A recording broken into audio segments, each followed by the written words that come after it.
Ce type ici est un produit très intéressant. Ce n'est pas un NAS, c'est autre chose.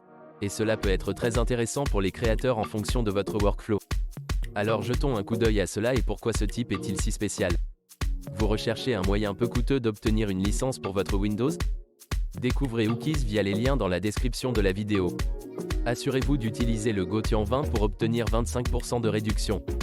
Utilisez votre mode de paiement préféré, notamment PayPal ou carte bancaire. Accédez à vos commandes et copiez la clé. Collez la licence dans les paramètres d'activation et vous avez terminé. Cette licence est pour Windows 10, mais vous pouvez la mettre à niveau gratuitement vers Windows 11. Ou vous pouvez acheter la clé Windows 11 Pro à la place.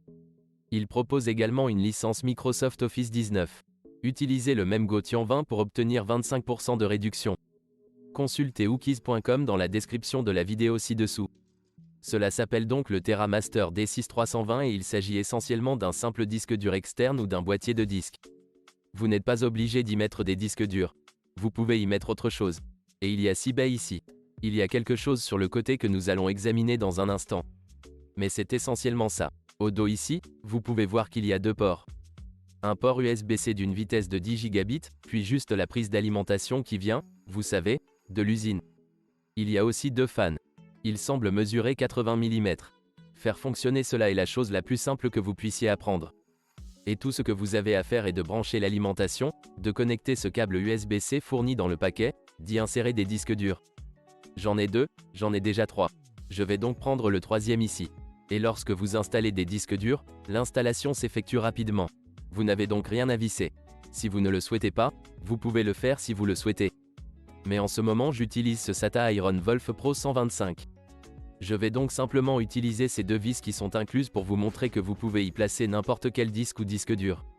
Je vais laisser cela de côté et vous montrer que j'ai des disques durs branchés ici. Comme vous pouvez le voir, j'ai un disque dur là-dedans. Il s'agit d'un vieux disque Western Digital. Et puis j'en ai un autre ici. Il s'agit d'un Seagate by Rakuten 4 Teraoctets. Et il y en a un autre là-dedans. Et puis une fois l'appareil sous tension, nous allons simplement appuyer sur ce bouton d'alimentation. Et comme vous pouvez le voir, nous avons des lumières sur ces disques durs. Ils sont venus là, là, là et là. Cela montre que, ok, ces gars-là travaillent. Ensuite, je vais prendre le câble USB-C et j'ai un ordinateur ici. Je vais juste le brancher sur le panneau supérieur. Et comme vous pouvez le constater, cela commence à fonctionner. Maintenant, j'ai mon ordinateur ouvert ici. Emplacement du réseau. Nous allons simplement supprimer celui-là car il n'est pas connecté au réseau. Vous ne pouvez donc pas le connecter au réseau. Mais voilà, regardez ce disque dur qui commence à apparaître. Deux premiers téraoctets à venir. D'autres arriveront dans un instant. Cela peut prendre un peu plus de temps au début, mais une fois que vous l'aurez déjà branché, ils seront très rapides. Donc les trois sont maintenant là. Il s'agit simplement d'y charger certaines données. Maintenant, ce qui est intéressant, c'est que si vous exécutez l'un des disques NAS ou périphériques NAS TerraMaster, vous pouvez l'utiliser comme extension de votre NAS et peut-être ensuite exécuter un RAID sur le NAS. Sur tous ces disques, je ne pense pas qu'il y ait de logiciel ici pour exécuter réellement le RAID. Il s'agit donc essentiellement de JBOD, qui n'est qu'un ensemble de disques auxquels vous avez accès. Et ce qui est cool, c'est que vous pouvez simplement y accéder via USB-C. Donc, comme vous pouvez le voir, j'ai installé ces trois-là. J'ai donc quelque chose ici. Ces deux lecteurs sont totalement gratuits. Une autre chose intéressante à propos de celui-ci est qu'il s'agit d'un disque remplaçable à chaud. Vous n'avez donc pas besoin de l'allumer et de l'éteindre. Pendant qu'il est allumé, vous pouvez simplement le brancher. Alors testons celui-ci ici maintenant et branchez-le. Comme vous pouvez le constater, deux d'entre eux sont activés. Et je ne sais pas si cela est initialisé ou non. Comme vous pouvez le voir, j'ai ce disque là-bas, donc il n'y est pas alloué. Donc ce que je vais faire, c'est supprimer ce volume. C'est donc le disque 7. Le moyen le plus simple de procéder consiste à utiliser la partie disque. Allez, comme vous pouvez le voir, c'est le disque 7. Alors listez le disque 7, sélectionnez le disque 7. Tapez clean et entrez voilà. Alors maintenant, nous allons simplement dire initialiser le disque. Et voilà, volume simple. Iron Wolf, un SSD d'1 Teraoctet sur 2.5. Fin suivante. Et ça va apparaître dans 1 minute. Allez, ok, pour une raison quelconque, si j'ouvre ceci, cela ouvre le mauvais emplacement. Je ne sais pas pourquoi. Voyons si on débranche ça et on le remet là-dedans. Et voilà, maintenant, cela apparaît pour une raison quelconque. Il voulait y revenir. Comme vous pouvez le constater, le voilà. Donc, si ceux-ci sont échangeables à chaud. Faisons maintenant un test de vitesse. J'ai donc une vidéo sur le bureau ici. Donc, ce que je vais faire, c'est ouvrir cela et passer à celui-ci. C'est donc le SSD rapide à l'intérieur. Et voyons ça. Comme vous pouvez le constater, nous copions environ 437 mégaoctets par seconde. Maintenant, si j'ouvre un autre lecteur ici, qui exporte, j'y copierai exactement la même chose. Vous pouvez voir que nous ne baissons pas la vitesse. Comme vous pouvez le constater, il s'agit d'un disque dur très lent. Voilà donc le deuxième. Mettons également quelque chose sur le troisième. Et voyez, nous ajoutons encore des éléments ici. Mettez-le au 4. OK? Maintenant vous pouvez voir que certains d'entre eux ont perdu un peu de vitesse pendant une seconde, mais nous sommes revenus en arrière. Donc 500-600 mégaoctets par seconde. Donc, au total, sur les 6 disques durs, en fonction de leur vitesse ou des SSD, vous pouvez obtenir plus de 1000 mégaoctets par seconde via l'Ethernet 10 gigabits. Comme vous pouvez le voir. Je vais donc les arrêter parce que je ne veux pas que ces fichiers s'y trouvent. Maintenant, si vous utilisez peut-être beaucoup de disques durs ou si vous utilisez peut-être quelque chose de externe et que vous avez un tas de disques durs dont vous n'avez nécessairement pas besoin tout le temps, mais que vous voulez un fonctionnement agréable et fluide.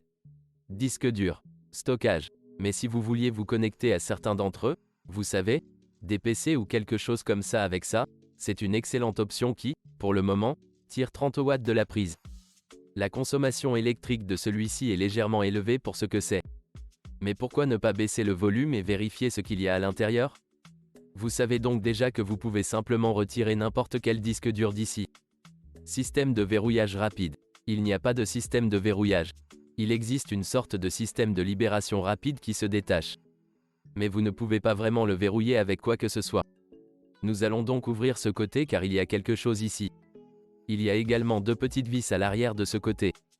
Ils disent un service rapide 24 heures sur 24 et répondent à toutes les demandes des clients en 24 heures. C'est donc intéressant. Ok, enlevons ça. Et que voit-on ici? Nous voyons juste une petite carte mère. La majeure partie est vide, ce qui signifie que nous aurions pu y mettre autre chose. C'est juste le bouton d'alimentation sur le devant ici. Une autre carte logique qui va à ça ici. Comme vous pouvez le voir, TerraMaster a fabriqué lui-même cette carte mère ou cette carte logique. Donc, à l'arrière, c'est comme là que tous les SATA seront connectés. Et voilà, nous avons cela. Maintenant, je suis surpris que ce soit une chose aussi importante et massive. Nous aurions pu le rendre un peu plus petit, mais ce n'est qu'un espace vide. Nous aurions pu y ajouter quelque chose de plus que vous vouliez. Et c'est tout. Comme vous pouvez le voir, il y a également 2 vis ici, car si je ne me trompe pas, Derma fabrique un NAS qui a le même type de châssis. Et vous pouvez avoir une carte plus grande ici avec peut-être des inserts ou des codes sortants plus grands à l'arrière. Et puis, vous pouvez également en avoir un NAS. Mais ils le vendent comme un simple boîtier de disque externe. Maintenant, ce qui est cool, c'est de l'allumer et de l'éteindre assez rapidement. Mais quels sont les inconvénients? L'inconvénient est le prix. Ce type coûte 300 $. Je peux voir ça ici, le boîtier de disque dur externe D6320, USB 3.2 Gen 2, 10 Go USB-C, 300 $. C'est pas mal, je dirais. Le 4 et le 2, celui à 2 baies coûte 100 $. Celui à 4 baies coûte 170 $. Et puis le 6 coûte 300 $. Il s'agit donc du pire rapport disque ou baie par prix. C'est donc le seul inconvénient. En même temps, je pense que c'est intéressant en raison de ce que l'on peut faire avec cela. Je vais laisser certains des vieux disques durs que j'avais là-dedans et ensuite les ranger joliment là-dedans. Et ça quelque part. Et si j'ai besoin d'un PC ou d'un ordinateur portable ou autre pour accéder à ces disques, je vais simplement le brancher là-bas et vous pourrez y décharger des éléments. Maintenant, vous pourriez probablement exécuter RAID sur ces disques sous Windows si vous faites cela, mais vous devrez alors probablement y accéder avec exactement la même machine car le RAID sera stocké sur le système plutôt que sur celui-ci, car il ne s'agit que d'un disque dur externe, si cela a du sens. Ou est-ce comme ça que ça marche? Faites-moi savoir dans la section commentaires ci-dessous, comment utiliseriez-vous cet appareil? Merci les gars d'avoir regardé et à la prochaine fois. Bye bye.